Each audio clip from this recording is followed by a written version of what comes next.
Bharatiya Janata party रा महासंपर्क अभियान ने लेकर जयपुर में बैठक जारी। केंद्रीय मंत्री सहित भाजपा रा आला अहदेदार ले रहा है हिस्सों।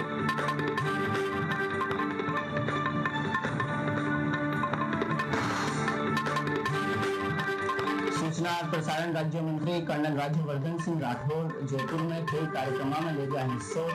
स्वच्छ भारत अभियान और बेटी बचाओ बेटी पढ़ाओ अभियान ने आगे बढ़ावा पर दिए जोर। केंद्र सरकार अपराधा से जुड़ा कानून में करन जारी है ठाडो फेरबदल। होने वाला फेरबदल के मुजब प्राइवेट क्षेत्र में घूसखोरी में भी आगे मांगे जा रहे अपराध।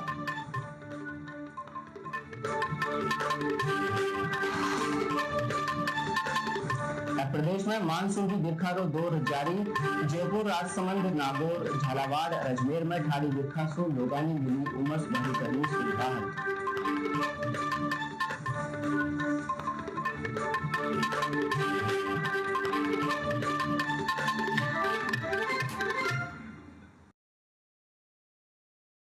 खबराइया कटी पूरी। नमस्कार।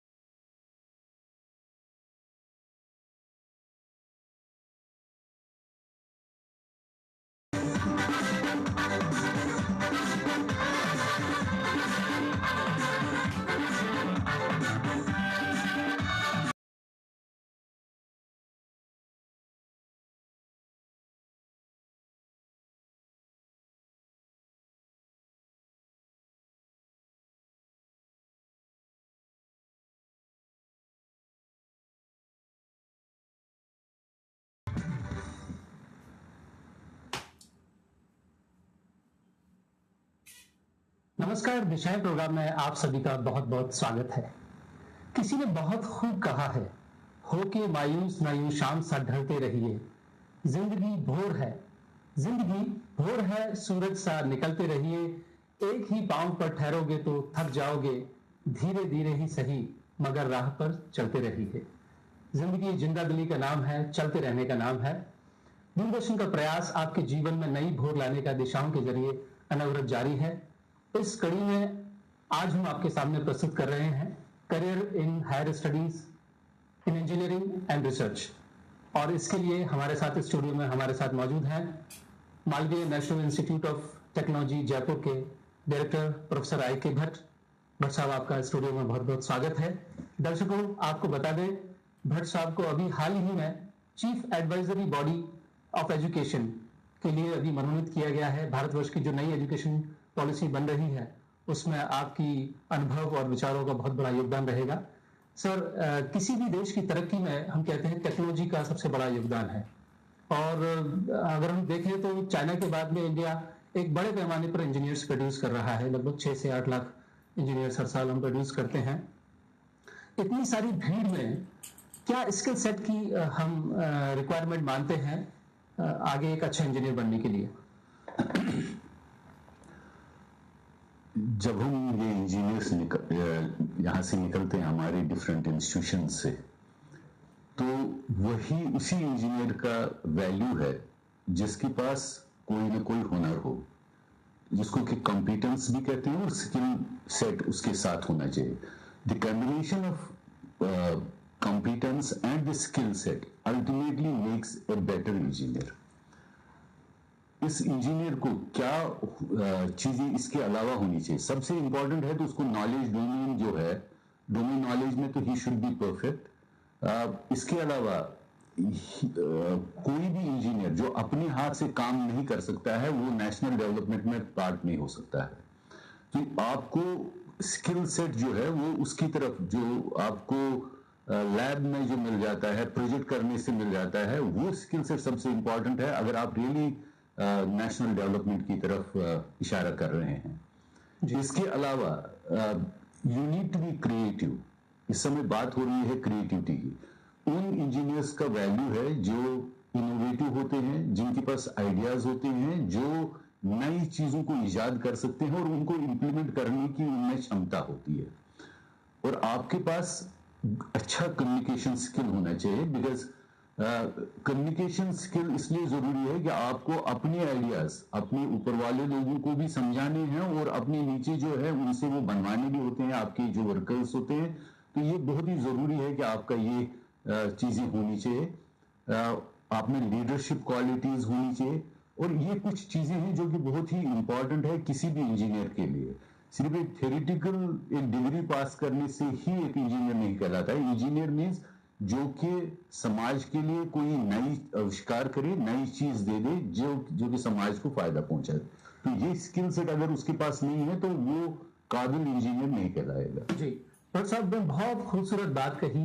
सिर्फ आप किताबें जो पढ़ रहे हैं, लैब में जो ठीक से काम कर रहे हैं वो तो करना ही है, साथ साथ आप अपनी कम्युनिकेशन स्किल्स को बेहतर करें, इनोवेटिव हो, चीजों को क्रिएटिवली सोचें, जिससे और अपनी बात को दूसरे लोगों तक एक क्रिएटिव तरीके से आप पहुंचा सकें।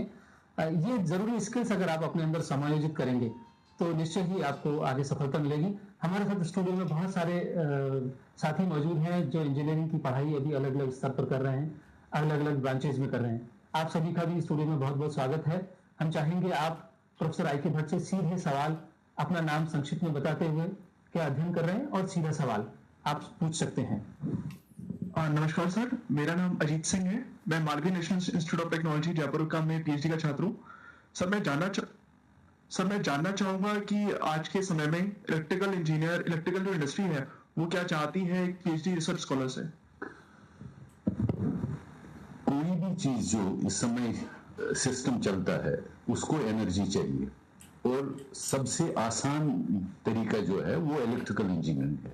तो कोई भी चीज अगर हम आविष्कार करें तो उसको समाज में जब उसको ले जाते हैं तो उसकी जो परफॉर्मेंस है, उसकी यूजफुलनेस है, तो वो तो इलेक्ट्रिकल इंजीनियर से ही है। तो इलेक्ट्रिकल इंजीनियरिंग कभी खत्म नहीं हो सकती है। और हमारे देश में अभी भी इलेक्ट्रिकल इंजीनियर की जितनी इलेक्ट्रिकल पावर की जितनी जरूरत है, हम उसका अभी 50% भी नहीं जुटा पा रहे हैं। इसके अलावा हमारे पास जहां जहां पावर है ये भी देखा गया है कि उसकी क्वालिटी बहुत ही खराब है। तो अगर आप मिला के देखेंगे ओवरऑल, अगर आप देखेंगे जिनको क्वालिटी पावर मिल रहा है वो तो 20% 25% ही लोग अभी भी हमारे देश में हैं। हम कहते हैं कि 56 to 60% हमारे एरियाज को हमने कवर किया है, which actually is not really true. हमारे पास जो क्वालिटी पावर जिसको हर एक आदमी को मिलना चाहिए वो नहीं मिल रहा है। इसलिए आपका रोल तो हमेशा रहेगा। Not only that, if you look at an average power consumption of an Indian, तो अगर आप यूएस का देखेंगे उसका 1/15 है।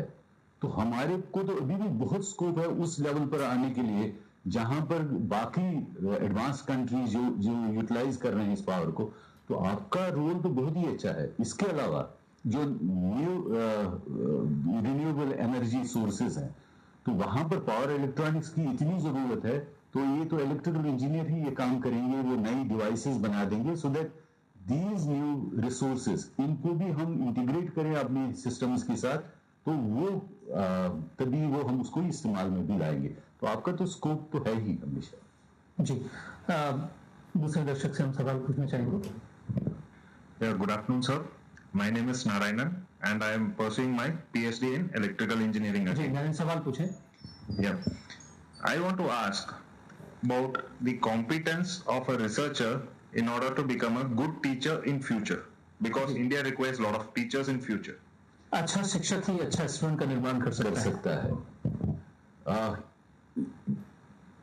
इस समय अगर आप पीएचडी कर रहे हैं तो इस समय हमारे देश में करीब 60% शॉर्टेज है टीचर्स की जिन्होंने पीएचडी किया हुआ हो। तो आपका स्कोप तो बहुत ही अच्छा है, क्योंकि हमारे पास इस समय करीब 6 से 6,000 टेक्निकल इंस्टीट्यूशंस हैं और आपके लिए स्कोप काफी अच्छा है। उसको अच्छा टीचर बनने के लिए क्या चाहिए? तो he should be a good teacher, जिसको आप कहते हैं।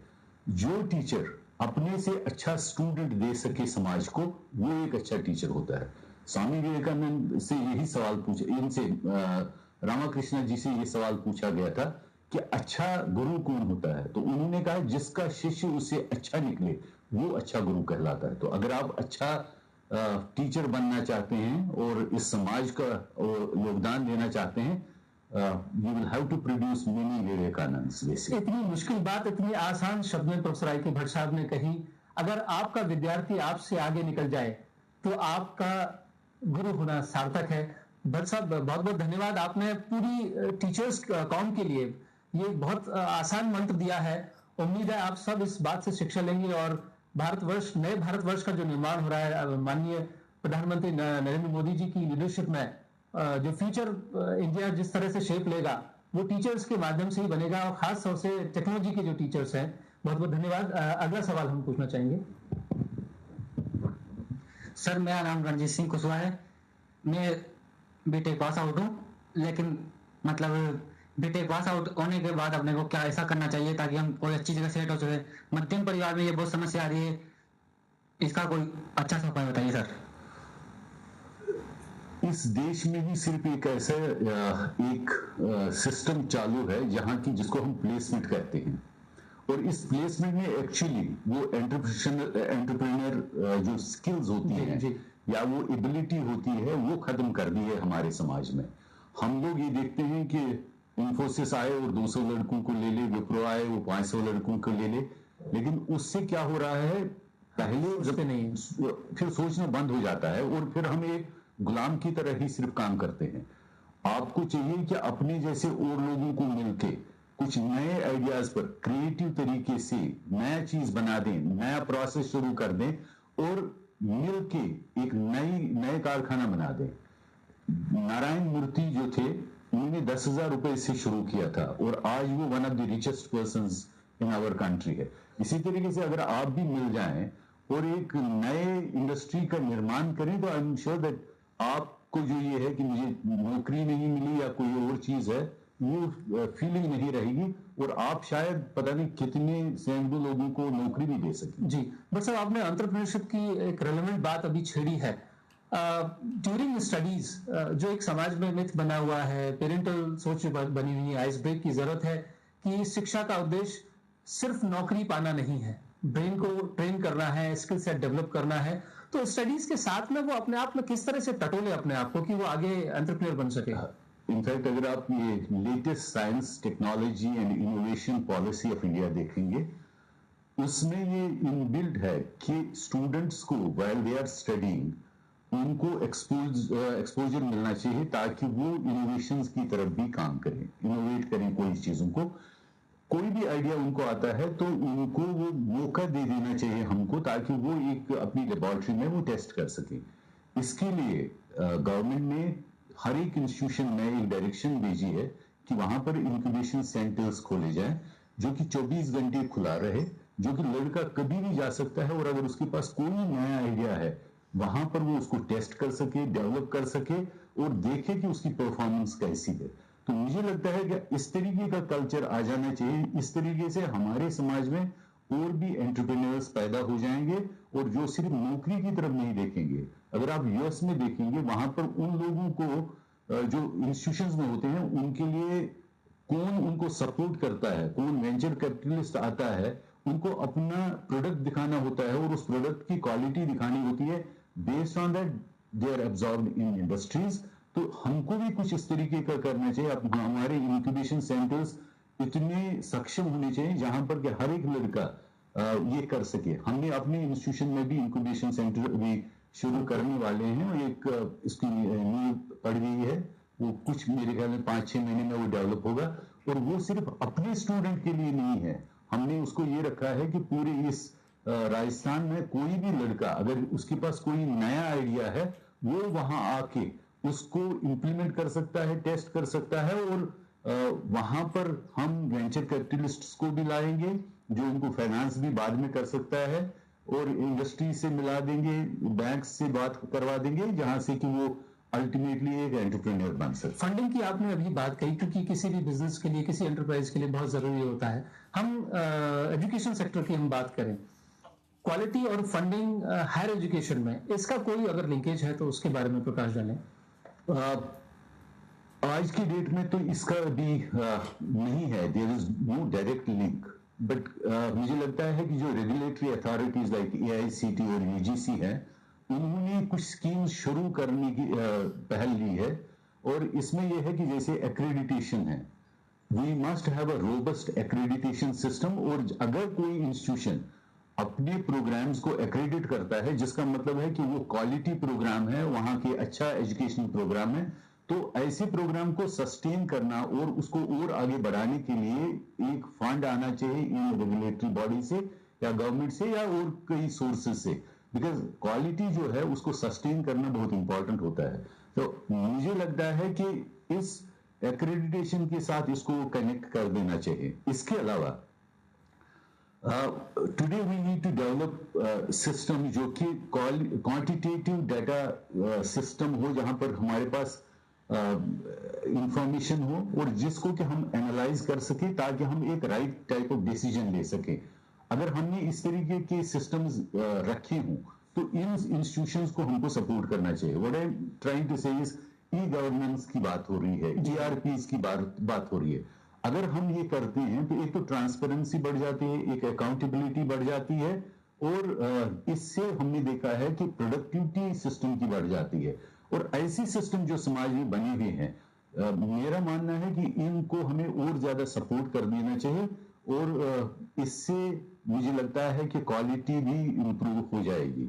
इसके अलावा जो अच्छे इंस्टीट्यूशन हो जहां पर के एक्रेडिटेड प्रोग्राम्स रन कर रहे हों, इसका यही मतलब है कि वहां पर फैसिलिटीज हैं, इंफ्रास्ट्रक्चर है, फैकल्टी अच्छी है, इनको हमें रिसर्च के पॉइंट ऑफ व्यू से सपोर्ट कर देना चाहिए। तो रिसर्च प्रोजेक्ट्स जो भी हैं अगर ये दे दें तो डिफरेंट एजेंसीज आ जानी चाहिए। गवर्नमेंट भी है, DST है, AICT है, कई एजेंसीज हैं जो कि ये सपोर्ट देती हैं। मुझे लगता है कि इंडस्ट्री से भी ये सपोर्ट आना चाहिए। जैसे FICCI, CII की बात होती है, they should create a corpus for funding actually these project जो कि अच्छे प्रोजेक्ट हों जिसका इम्पैक्ट समाज पर पड़ता हो, और मुझे लगता है वो बहुत जरूरी है। तो फंडिंग तो जरूरी है, अगर आप क्वालिटी एजुकेशन देना चाहिए तो फंड तो बहुत जरूरी है और अच्छी क्वालिटी को और सपोर्ट करने की ज्यादा जरूरत है। कॉर्पोरेट को भी आगे आना चाहिए। अभी स्टूडियो में हमारे बात आप करना चाह रहे थे कुछ पोस्ट डॉक्टरों के लिए रिसर्च की, चूंकि अभी भट्ट साहब ने बात कही है, हमारे दर्शक आपको सवाल पूछना चाहे रिसर्च पर। मेरा नाम शिवरंजन कुमार है, मैं बायोमेडिकल इंजीनियरिंग में PhD कर रहा हूँ। मैं इसकी रिसर्च में आगे जाना चाहता हूँ, तो सर आप बताइए कि मैं क्या कर सकता हूँ इससे आगे जो इंडिया में पॉसिबल है। जी, जब हम PhD करते हैं तो PhD रिसर्च का एक एंड नहीं है, ये एक शुरुआत होती है ये दिखाने के लिए कि पाथ क्या है, किस तरीके से रिसर्च किया जाता है।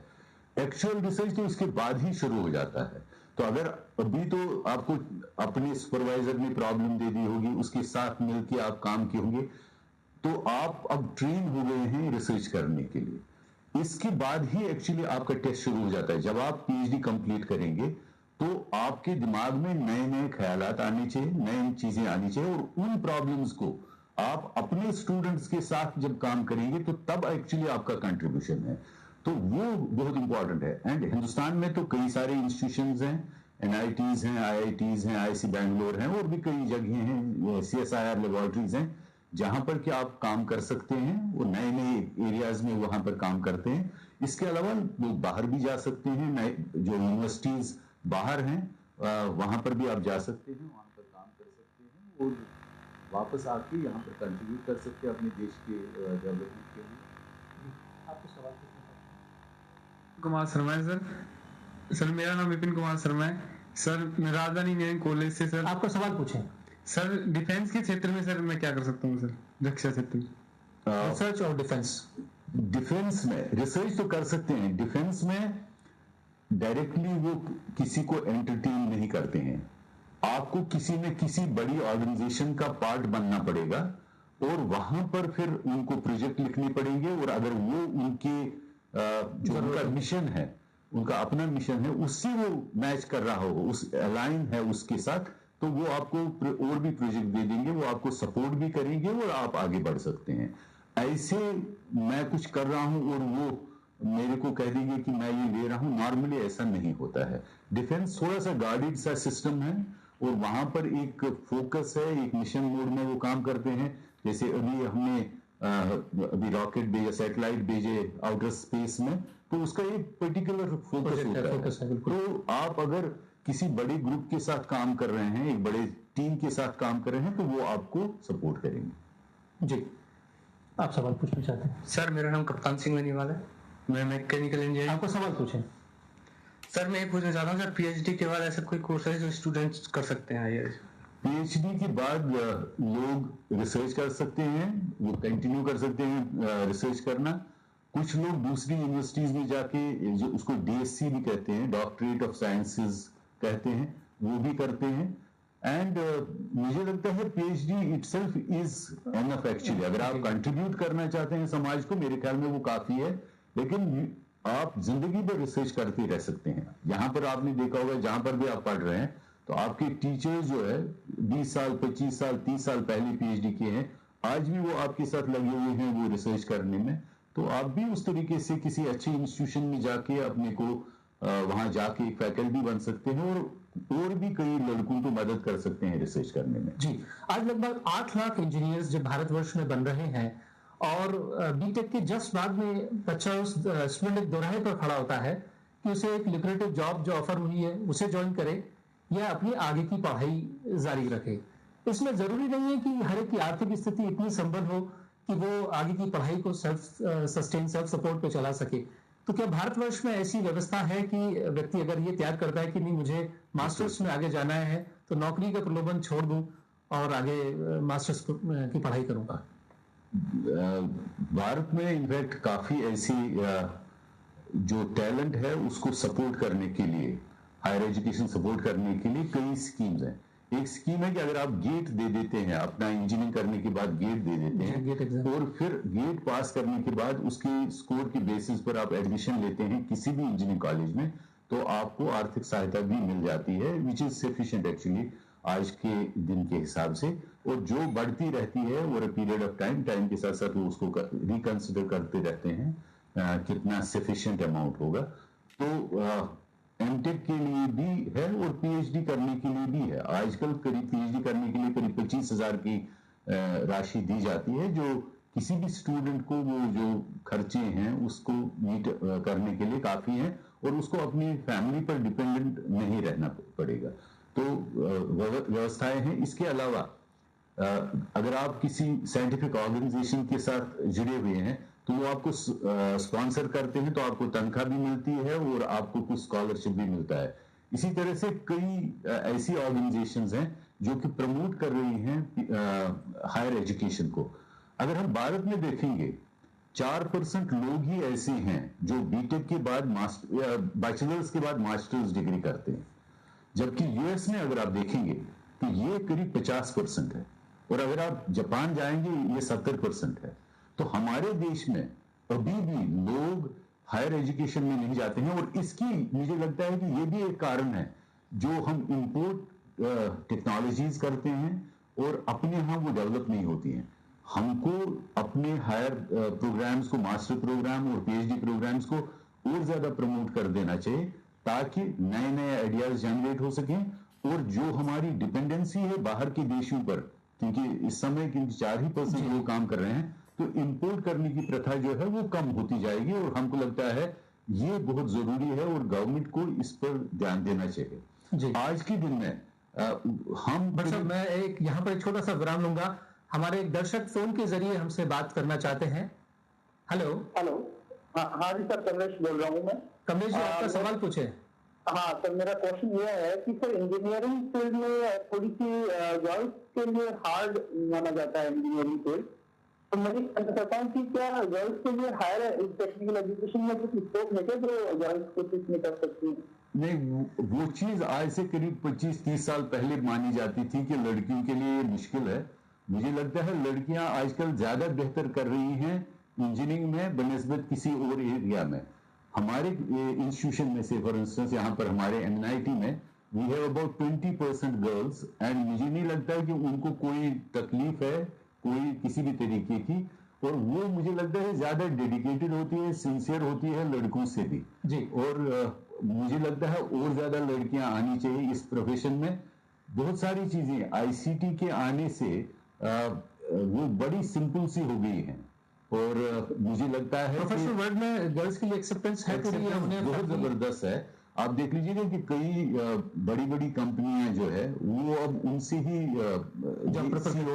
नहीं सीईओ जिसकी हैं, आप कई ऐसे पूरे वर्ल्ड में इनफैक्ट अगर आप देखेंगे नंबर जो बढ़ रहा है लड़कियों का जो कि अब बिल्कुल टॉप पर पहुंच रही हैं, मुझे नहीं लगता कि ये सही है कि लड़कियों के लिए ये मुश्किल है। जी, यानी कि कहते हैं कि एक महिला के पास में पारिवारिक जिम्मेदारी भी होती है, घर को ज्यादा संभाल के रखती है और नौकरी भी, तो दोनों खास तौर से इंजीनियरिंग की बात करें, civil, electrical, mechanical, core branches हैं, फील्ड का काम होता है, तो कोई खास दिक्कत नहीं आती है। मुझे लगता है कि जो लड़कियां इंजीनियरिंग करती हैं या लड़के इंजीनियरिंग करते हैं, they are more analytical, more organised, more logical in thinking and probably they will be in a position to manage household affairs also better than a normal girl.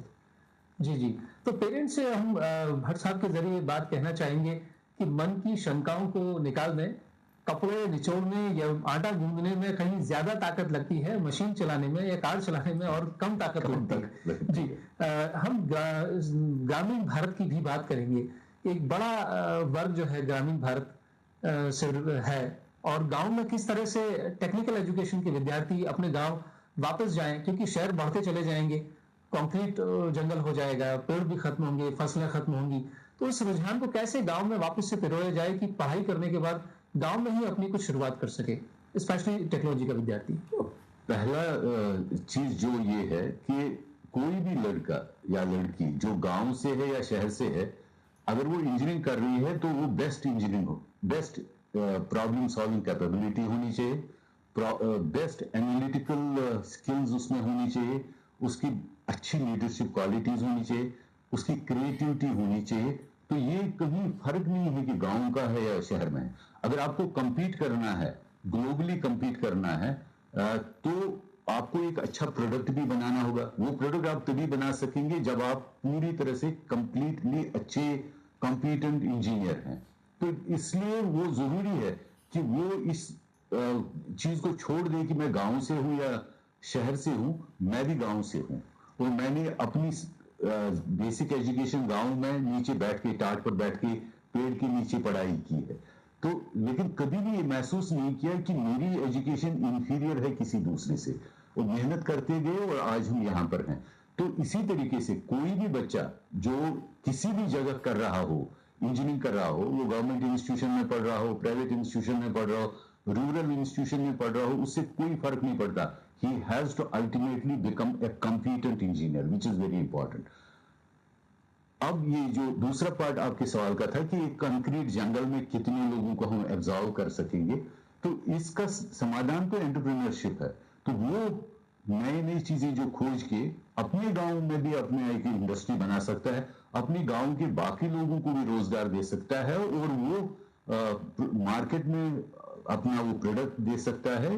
Software products ऐसे हैं कि जो आप अपने घर में बैठ के कहीं से भी कर सकते हैं, और कई लोग तो अब प्रेफर करते हैं, आईटी इंडस्ट्रीज अब प्रेफर करने लगी हैं कि आप अपने घर से ही काम कर लीजिएगा ताकि उनको स्पेस हायर ना करनी पड़े आपके लिए। तो there are lot of avenues actually कि गांव में भी हम उस गांव का भी ठीक वो भी हो जाएगा, और हम भी वो अपनी जगह से कर सकेंगे, अपनी जड़ों से भी जुड़े रहे। सवाल पूछना चाहते हैं सर? मैं शिव कुमार शर्मा। मेरा सवाल सर ये है कि आज प्रतिस्पर्धा के इस युग में क्या बीटेक करना काफी है या इसके अलावा भी और भी अवसर हो सकते हैं? मैंने यही कहा कि हमारे देश में सिर्फ 4% लोग ऐसे हैं जो मास्टर्स करते हैं। मास्टर्स में मैं सिर्फ एमटेक की बात ही नहीं कर रहा हूं, मैं एमएससी, एमए, एमफिल ये सब की बात कर रहा हूं। तो 4% बहुत ही कम नंबर है। मैंने बताया 50% यूएसए में लोग मास्टर्स डिग्री पाते हैं। तो हमको मास्टर्स का मतलब है कि we are trying to master that profession. तो अगर आपको प्रोफेशन में रियली कॉम्पिटेंट प्रोफेशनल बनना है तो आपको हायर स्टडीज करनी चाहिए। जी, आपको सवाल पूछना चाहते हैं? जी सर, मेरा सवाल है कि प्राइवेट जॉब करते हुए एमटेक कर सकते हैं क्या हम? प्राइवेट जॉब करके हम साथ साथ में कर सकते हैं। कई जगहें ऐसी हैं जहां पर एमटेक में क्या होता है कि कुछ कोर्स वर्क भी होता है और उसके अलावा आपको एक डिसर्टेशन करनी होती है। तो कोर्स करने के लिए ये जरूरी है कि आप क्लास में हो, टीचर के साथ इंटरेक्ट करें, और वो ज्यादा अच्छा मोड है। लेकिन there are other methods also, जैसे ओपन सोर्स, ये ओपन नोड्स आए हैं, मतलब ओपन एजुकेशन आई है, कुछ लोग वो करते हैं। बट मुझे लगता है कि अभी भी हमारे देश में जो सिस्टम्स हैं, कंटैक्ट मोड ज्यादा इफेक्टिव है बनिस्बत के जो हम नॉन कंटैक्ट मोड में जाते हैं। लेकिन 1 साल के बाद, ये कोर्सेज करने के बाद आप नौकरी भी कर सकते हैं और अपना थीसिस वहां पर, जहां पर भी आप नौकरी कर रहे हैं वहां कर सकते हैं। मुझे लगता है कि उन ऑर्गेनाइजेशंस को ये सोचना चाहिए कि अगर ये आदमी या ये लड़का या लड़की हमारे पास मास्टर्स करने की बाद आता है तो उसका स्किल सेट बेटर होगा, उसकी कॉम्पिटेंस बेटर होगी, तो उनको भी प्रमोट करना चाहिए ऐसे विद्यार्थियों को जो कि इंटरेस्टेड है, या ऐसे एम्प्लॉयज को जो कि इंटरेस्टेड है हायर एजुकेशन में जाने के लिए, उनको आने के लिए सपोर्ट कर देना चाहिए। जी जी। थर्ड ईयर में आने के बाद में, चूंकि इंजीनियरिंग के विद्यार्थी की मैन्युफैक्चरिंग सेक्टर हो, चाहे सर्विस सेक्टर हो, या रिसर्च ऑर्गेनाइजेशन हो, या गवर्नमेंट ऑर्गेनाइजेशन हो, या एंटरप्रेन्योरशिप हो, 4-5 जो एवेन्यूज उसे आगे मिल सकते हैं, वो कैसे अपने मन को टटोले या किस तरह से जज करे कि मेरे लिए सबसे बीफिटिंग क्या है? अगर आप 21st सेंचुरी में देखेंगे, जिसमें हम एंटर किए हैं, 10-15 साल हमने गुजारे भी है, लेकिन अभी भी 50 साल है, और ट्रेंड्स को देखेंगे कि इस समय क्या ट्रेंड्स हैं, तो आप देखेंगे कि सबसे इंपॉर्टेंट इश्यूज जो बन रहे हैं, एनर्जी जो है, इज वन एरिया जिसमें कि मल्टी डिसिप्लिनरी है।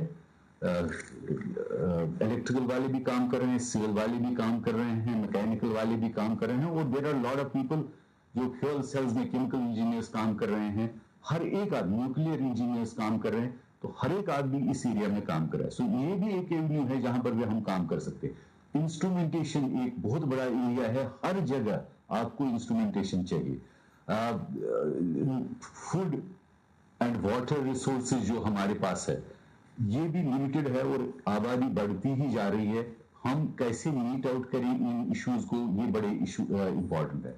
एजुकेशन सेक्टर बढ़ रहा है हमारे पास। आज भी हम कहते हैं कि हमारे पास हायर एजुकेशन में अभी 17-18% लोग ही हायर एजुकेशन में जा रहे हैं। हायर एजुकेशन 12 से ज्यादा जो पढ़ाई करते हैं उसकी बात कर रहे हैं, जो इंजीनियरिंग है या बीएससी कर रहे हैं या इस तरीके की एजुकेशन। तो हमारे देश में तो ये नंबर अभी भी कम है परसेंटेज वाइज। अगर आप यूएस को देखेंगे, जर्मनी को देखेंगे, जापान को देखेंगे, उनके पास तो सभी के पास 75% से ज्यादा हायर एजुकेशन में लोग जा रहे हैं। तो अभी भी ये एक एरिया है जो कि बहुत ही इंपॉर्टेंट है। इसमें knowledge generation, knowledge creation, knowledge dissemination, ये बड़े एरियाज हैं जिनमें कि हाँ आप काम कर सकते हैं। मेडिसिन, आजकल का मेडिसिन जो है, इलाज कराना, it is more engineering rather than that. जो पुराने जमाने में हकीम के पास जाते थे और नब्ज देखता था, आज तो ये सारी डायग्नोस्टिक टेक्निक्स हैं जो सारी टेक्नोलॉजी से रिलेटेड है। उसके अलावा नई टेक्नोलॉजीज डेवलप हो रही हैं, जो टेक्नोलॉजी आज है शायद 10 साल बाद वो नहीं होंगी। तो हम अपने आप को कैसे उस मूड में डालते हैं कि पुरानी चीज को भूल जाएं और नई चीजों को सीखते रहें, ये चैलेंजेस होंगे आपके लिए। तो ये एरियाज हैं जो कि बहुत ही इंपॉर्टेंट है। वेदर इंपॉर्टेंट है, environment, genetics, communication system, sustainable development, ये एक ऐसे एरियाज हैं जहां पर कि इतना स्कोप है काम करने के लिए, और यही फ्यूचरिस्टिक एरियाज हैं जिनमें कि आपको जाना चाहिए, सोचना चाहिए, और इन एरियाज में आपको काम करना चाहिए। जी, पेरेंट के पास में, जी हमारे एक दर्शक फोन के जरिए हमसे जुड़ना चाहते हैं। हेलो हेलो, हाँ नमस्कार, आपका बहुत बहुत स्वागत है। आपका शुभ नाम, कहाँ से फोन कर रहे हैं और संक्षिप्त में सवाल? नमस्कार सर, योगेश बात कर रहा हूँ जयपुर से। जी योगेश जी। सर मेरा सवाल ये था कि अगर ग्रामीण परिवेश के छात्र इंजीनियरिंग जैसी हायर एजुकेशन में एडमिशन लेते हैं तो उनके लिए रोजगार की क्या अवसर है? जी, मास्टर्स के बाद में गवर्नमेंट या प्राइवेट सेक्टर में क्या पॉसिबिलिटीज होंगी? इस समय तो मैं वही कह रहा था, अभी तक मैंने यही कहा कि हर एक इंडस्ट्री को अगर आगे बढ़ना है तो उनके लिए ये जरूरी है कि वो नए नए एरियाज में एक्सप्लोर करें कि क्या क्या चीजें हैं, नई टेक्नोलॉजीज डेवलप करें, और वो तभी पॉसिबल है जबकि आप मास्टर्स और पीएचडी वाले प्रोग्राम्स में पार्टिसिपेट करते हैं। तो देर स्कोप काफी है। अभी तो एजुकेशनल इंस्टीट्यूशंस में आज के दिन में करीब 50% वैकेंसीज हैं most of the government institutions में, तो वहां पर भी आप जा सकते हैं। AICT के इंस्टीट्यूशंस करीब 8000 इंस्टीट्यूशंस हैं, उनको भी मास्टर्स के बाद स्टूडेंट्स चाहिए, उनको भी चाहिए। तो हर एक एरिया में है जहां पर क्या अगर उनको भी चाहिए कि कॉम्पिटेंट प्रोफेशनल चाहिए।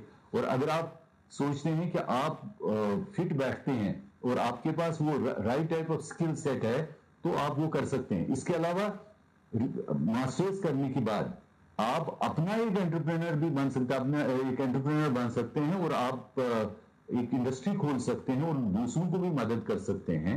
एंड एंटरप्रेन्योर बनना is directly in fact towards you are helping actually country to become better by increasing the GDP of the country actually। किसी भी विकसित देश में स्मॉल स्केल इंडस्ट्रीज का बड़ा योगदान होता है। इनफैक्ट करीब 10% ही बड़ी इंडस्ट्रीज हमको GDP में मदद करती है, 90% तो स्मॉल स्केल और मीडियम स्केल इंडस्ट्री ही उसमें कंट्रीब्यूट करती है। जी योगेश जी, बहुत बहुत धन्यवाद आपका हमें फोन करने के लिए और एक बहुत ही महत्वपूर्ण सवाल पूछने के लिए।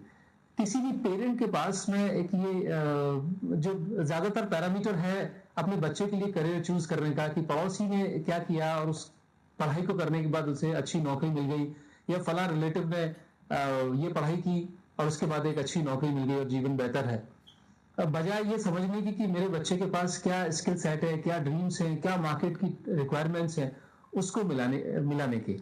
ऐसे में आप एज ए गार्जियन क्या कहना चाहेंगे? हिंदुस्तान में अनफॉर्चुनेट है ये कि हम हर एक अपने बच्चे को या तो वो उसे कहते हैं डॉक्टर बन जाओ या इंजीनियर बन जाओ, और अगर डॉक्टर बनना है तो वो एम्स में ही MBBS करना चाहिए, और अगर डॉक्टर बनना है तो IIC बैंगलोर और IIT में ही उसको एडमिशन मिलना चाहिए। और अगर नहीं मिला तो उनको लगता है कि हमारे बच्चे ने कुछ नहीं किया। मेरे ख्याल में ये एक गलत सिस्टम है। अगर आप आज भी IITs देखेंगे, नए IITs देखेंगे और पुराने NITs के साथ या पुराने अच्छे और भी इंस्टीट्यूशंस हैं उनके साथ कंपेयर करेंगे, उनके पास तो कुछ भी नहीं है, रिसोर्सेज अभी इंफ्रास्ट्रक्चर नहीं है, रिसोर्सेज नहीं है, फैकल्टी नहीं है। तो ये एक हवा सा बना हुआ है। और हर एक बच्चे में एक इंडिविजुअल कैपेसिटी होती है। आपके अगर 2 बच्चे हैं या 3 बच्चे हैं तो तीनों में अपना एक लेवल है, और हर एक समाज को हर एक आदमी की जरूरत है। उसे एक चपरासी की भी जरूरत है, उसे एक माली की भी जरूरत है, उसे एक क्लर्क की भी जरूरत है, उसे एक कमिश्नर की भी जरूरत है, उसे एक टीचर की भी जरूरत है, उसे एक इंडस्ट्रियलिस्ट की भी जरूरत है।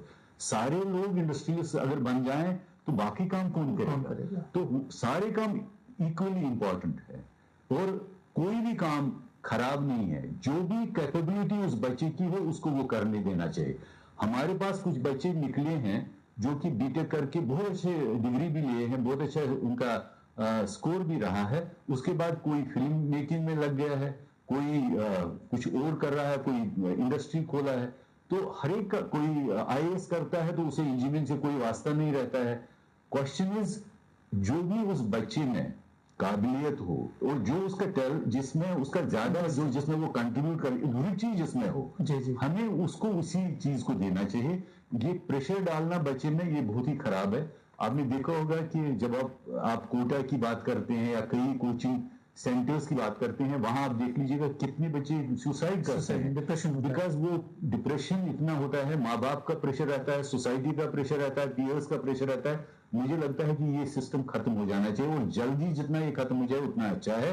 और पेरेंट्स ही इसको हमें मदद कर सकते हैं एक अच्छा समाज बनाने के लिए, जो कि ये स्ट्रेस फ्री एक सोसाइटी बन सके। जी, बहुत खूबसूरत बात कही प्रोफेसर भट्ट साहब ने है कि पौधे की अपनी एक इंडिविजुअल पहचान है, उसे बढ़ने दीजिए, उसे पनपने दीजिए, आप कंपेयर मत कीजिए।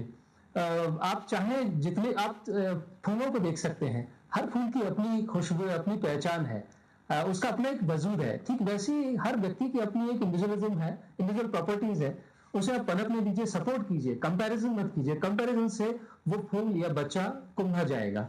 बट सब हम आगे बढ़ते हैं, क्योंकि जैसे जैसे टेक्नोलॉजी का डेवलपमेंट हो रहा है, नए नए चैलेंजेस आ रहे हैं, नए नए एरियाज की हम बात अभी कर रहे थे।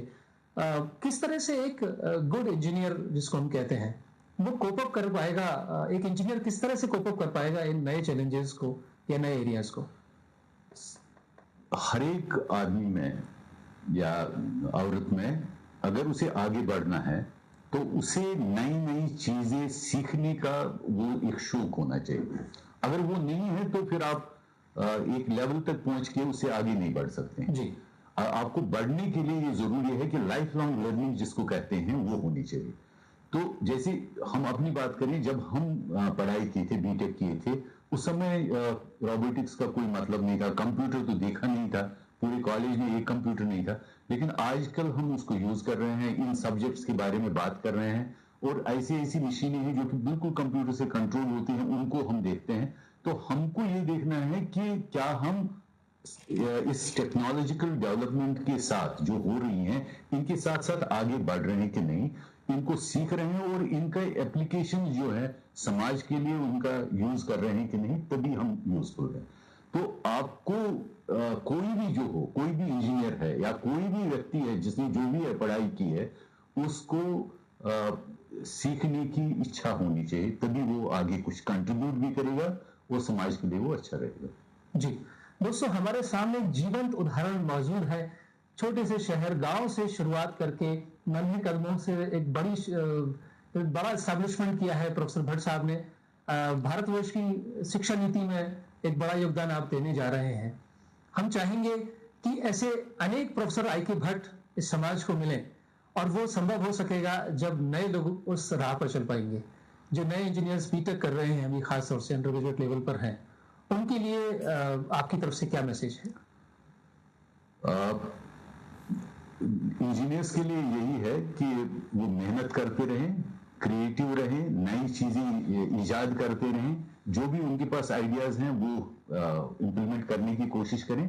We require more entrepreneurs in the country than job seekers, employees in various industries.